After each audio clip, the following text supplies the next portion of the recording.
Assalamu alaikum wa rahmatullahi wa barakatuh, brothers and sisters. Welcome back to Get to Know. This is your podcast on seeking knowledge. If you're running low on motivation, this is the podcast for you. If you want tips on how to optimize your studying, if you're struggling, you're coming against obstacles, this is the podcast for you, inshallah ta'ala.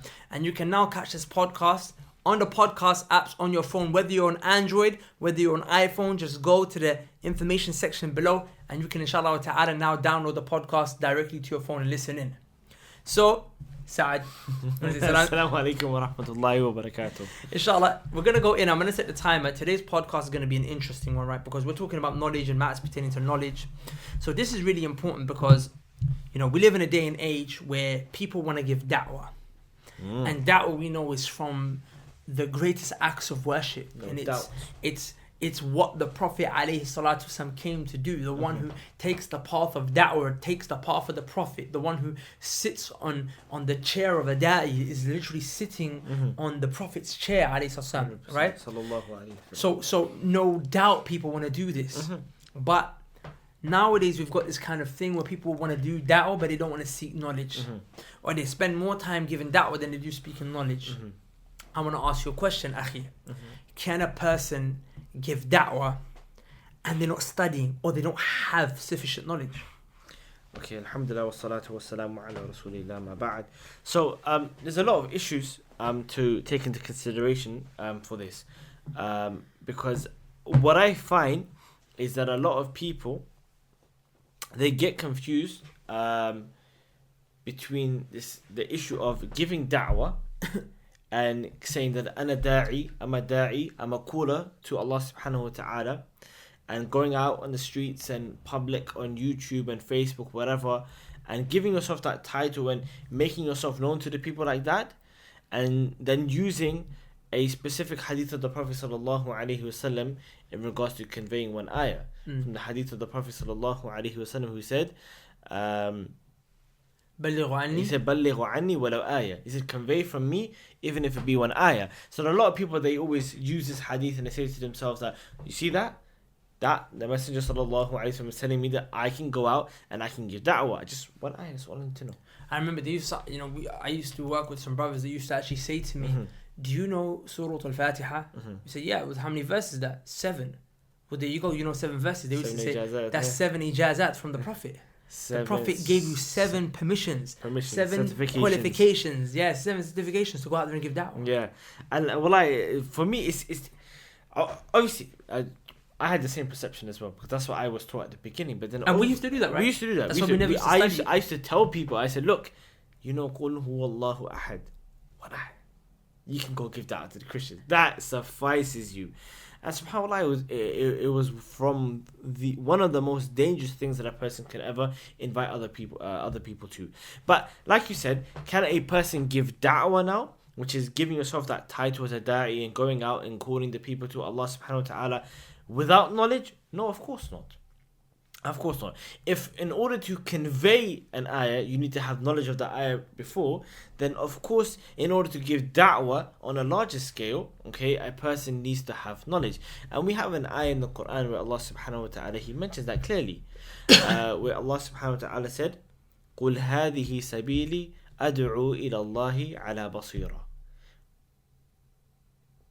Yeah? Yeah. Okay.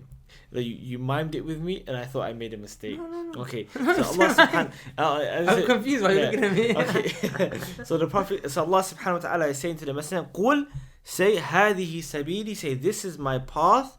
Ad'u ila Allahi," I call to Allah, ala basira, upon basira. And the question is, what's basira? Basira is deep knowledge, deep insight. It's not. Look, there's one thing is having knowledge, which is ilm.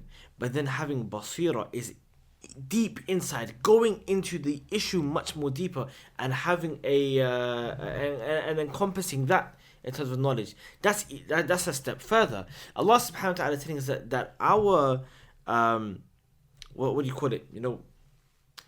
Our condition, say, for giving da'wah, the first thing is that you have to have basira. It's not just another ayah that's also very clear in this. Allah subhanahu wa ta'ala says in Surah Tawbah that the ones who stay behind when the mujahideen go out to fight, Allah said a group of people should stay behind. Why? لِيَتَفَقَّهُ فِي الدِّينِ, so they can gain fiqh of the religion. Fiqh means a deep comprehension of the religion, a deep understanding of the religion, right? Faham means understanding. Fiqh means deep understanding of the religion. So it's not just knowledge, this is deep knowledge, right? Deep knowledge. And do what with that knowledge? لِيَتَفَقَّهُ فِي الدِّينِ وَلِيُنذِرُوا قَوْمَهُم, so that they can warn the people. So they give da'wah. Because the Prophet, his da'wah was what? He was shahidan. He was a shahid, watching over the people. Bashiran, giving good glad tidings. وَنَذِيرًا, and warnings. So Allah is saying that the reason that they need to study the deen is so they can give, so they can warn the people and give da'wah. But you have to do that first. Now, someone might say, okay, well, do I have to be a scholar to give da'wah? No. Because Imam Ibn Taymiyyah explained what this fiqh, what this deep understanding is. He said this means you have to have a comprehensive understanding, a general understanding of the key foundational areas of the religion. So when it comes to aqidah, you know the key things. This is the minimum. When it comes to fiqh, you know the key things. The rulings of salah, you know the key things. Because all this is going to be connected. And when you give da'wah, I mean, one of the biggest things that we have to do with is what? Marriage problems. Right? Marriage problems. So people are going to come to you and like, you need to know the basics of the fiqh of nikah and the fiqh of marriage and the fiqh of talaq. And you know, like you can imagine yourself being in this scenario, right? Where a person comes up to you and says to you, oh, you know, I got married to the sister, but the wali wasn't happy about it, but we still got married anyway. Yes, so you need to know what to do in that situation. Yeah, you have to know what to do in that situation, because that's a very serious situation. Yeah. It's not something light. You can't just pass it by. But due to ignorance, a lot of people, they'll just, okay, no problem. You know, or they'll genuinely give wrong advice. 100%. Like, and you know, and I just want to take a step back for a second, because you mentioned that hadith, and I really want to make sure this point is drummed in. The Prophet ﷺ said, بَلِّغُوا عَنِّي وَلَوْ آيَةً. He said, narrate from me, even if it is one ayah. What was the word he used? بَلِّغ. بَلِّغ is tabligh. You know the name Tablighi Jamaat? Or Tablighi Jamaat, which is obviously a group that, you know, is a group that is wrong, and there's many problems with that group and many misguidances that they're upon, but that's a discussion for a different day. But the point is, why are they called Tablighi Jamaat? Why are they called Tablighi Jamaat? Because they do tabligh. Tabligh means to convey. Okay? Now, that word, when the Prophet said convey from me, do tabligh from me of even an ayah, that's the word tabligh. When Allah was talking about knowledge, he said da'wah. So ad'u, which is the present tense verb saying I give da'wah. Ad'u, I give da'wah.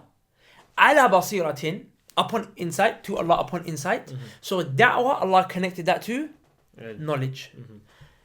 Conveyance, Allah connected to just knowing an ayah. There's a difference. There's a difference. Because when you convey, you literally just say, you learn from the Prophet, Alhamdulillahi Rabbil Alameen. You say, brother, I want to convey to you an ayah. The Prophet said, Alhamdulillahi Rabbil Alameen. So when I say to you now, what does that mean? That's not my place to say. You can't call to that unless you had basira. Yeah, so now exactly. Because now that's ta'aleem, that's education, that's da'wah, that's tadris. You're teaching the people. So now you need basira of the ayah. So the difference between knowing the ayah and conveying it, and explaining the ayah, using it in a particular situation, because that requires knowledge. So that's why the Prophet said this. And subhanallah, this is talking about, you know, those who memorize the hadith, they have hifd of the hadith, and they convey the hadith, they pass it on, and so on and so forth. So that's what it's talking about. So you can't now say, I'm not going to seek knowledge. I don't know how to read the Quran, or I'm not going to spend time reading the Quran. I'm not going to spend time coming to classes. But I am going to give da'wah. We say, Bakhi, you can't without knowledge. Ittaqillah fi Allah. He says, but Allah said, the Prophet said, narrate from me even if it's an ayah. Yes, but then you have a whole YouTube channel, an Instagram page, a Snapchat, and you're giving da'wah. You're doing more than narrating. Do you know what? I'm sorry. Yeah. Narrating means you mention the hadith, إِنَّمَا الْأَعْمَالُ بِالنِّيَّاتِ. Stop. That's not da'wah. That's conveying. That's tabligh. Sorry. No, it's just this is something that whenever I come across somebody that mentions this hadith to me, it always makes me laugh. Okay, And the laughing is because, wallahi, this is a lot of people, they do this. They'll read narrations, but they won't read the beginning and the end of the hadith. Yeah. Or they read an ayah, they won't read the ayah before, the ayah after. Okay? After, sorry. After. In this specific hadith, when the Prophet sallallahu alaihi wasallam said, بَلِّغُ عَنِّي وَلَوْ آيَةً, convey for me even if it's one verse, one ayah, what's the end of the hadith? مَنْ كَذَبَ عَلَيَّ مُتَعَمِّدًا فَلْيَتَبَوَّ مَقْعَدَهُ مِنَ النَّارِ. صحيح. Anybody that speaks a lie about me, let him take his seat in the hellfire. So look at that, how powerful that is. Here the Prophet ﷺ is first telling you, convey for me even if it's one ayah, but at the same time be careful. Don't speak any lies about me. Because if you do, be ready for your seat in the hellfire. To show to you that whatever you're conveying, don't go above and beyond. Yeah. If you learnt narration, إِنَّمَا الْأَعْمَالُ بِالنِّيَّاتِ, convey that. Don't start going into tafasil and explanations and deeper understandings if you've never studied that. Because if you do that, right, without knowledge, then you're speaking about Allah and His Messenger without knowledge. Without knowledge. And And take your seat in hellfire. That's the punishment for that person. Subhanallah. You know? And what's even more funnier, okay? I love talking about this topic. I love this topic. It's nice. Yeah. Is that when a person doesn't have knowledge and at the same time they want to give da'wah, then what tends to happen is that their method of da'wah completely falls apart. Because if a person had knowledge from the beginning, then they would know that giving da'wah has a specific path to it.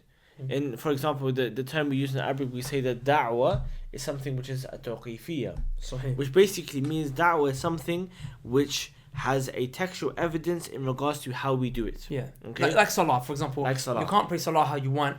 The Prophet told you how to pray salah. You know? Same way you can't give da'wah how you want. The Prophet taught us how to give da'wah. Exactly how Fajr is 2 rak'ah. We can't change that. We can't add it. We can't say, oh, I feel extra righteous, I'm going to do 6 or 20 or 100. No, you can't do that. You have to stick exactly how the Messenger sallallahu alaihi wasallam paved the path for us. And the same thing is for da'wah as well. And a lot of people, because they don't understand that, and that's a fundamental thing. I mean, in the ayah when the Prophet said, in the ayah Allah subhanahu wa ta'ala told the Messenger alayhi salatu wasalam to say, هَذِهِ سَبِيلي, say that this is my path, this is my methodology, this is the way that I'm going with my da'wah. This is like the number one thing that a person needs to understand. And a lot of people, due to knowledge and ignorance, I mean, they don't know it. And so they tend to do da'wah through different means. Da'wah for nasheed, da'wah for social experiments. Da'wah through protesting and etc. And all of these methods, which is not from the sunnah. Yeah. It's not from the sunnah of the Messenger sallallahu alaihi wasallam. And the only way that they could have prevented themselves from falling into these shortcomings from the beginning is only if they sought knowledge. And we kind of went through that path. Imagine, look at the different ways we used to do da'wah, the terrible things that we used to do in terms of da'wah, you know. Terrible things I used to do. You guys... No, I used to record, for example, recording videos and da'wah on the streets and there's a female there and, you know, putting it up, you know. Like, it's haram. It's haram to put a female up, especially if she's not covered.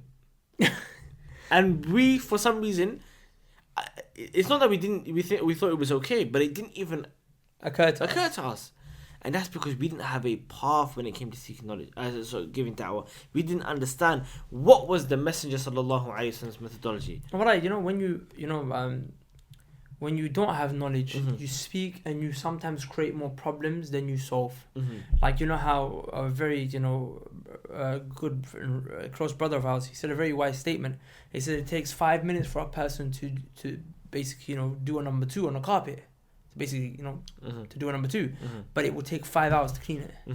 That's what it's like. But sometimes the person will come out and say one dumb statement, and then he's just saying whatever he's saying, and now it's like we have to come and clean it up because you just misguided so many people. Yeah, well, and this is why Umar ibn Khattab radiyallahu anhu used to say, "Ta'allamu qabla an tasudu." He used to say, seek knowledge before you become leaders. Because when you put yourself out there as, hey, I'm a person who gives da'wah, I make a YouTube channel, I start giving talks, I start doing this, doing that, doing this, doing that. Now you're a leader. So what you say, the people are going to take it. But if you say something wrong, that's on your neck. And that creates a problem because your videos are going to go out in a second, your lectures are going to go out in a second, you might have someone listening, and they're gonna build foundations upon what they've learned from you. They're gonna teach that to their kids. So, wallah. And now that's a problem you created. And it could have been solved just by you just giving them up. Yeah, what's also powerful about the statement is once you give yourself that platform and you give yourself that kind of maqam, that rank in terms of, as a leader, and when you finally realize that, oh wait, these people are asking me questions and I don't have knowledge of, but I can't see knowledge now, it's going to be embarrassing for me. Yeah. People will look at me that, and it shouldn't be. Well, it's actually very honourable. and that's the thing, and a lot of people have this concept, they're like, oh no, من تواضع لله رفعه.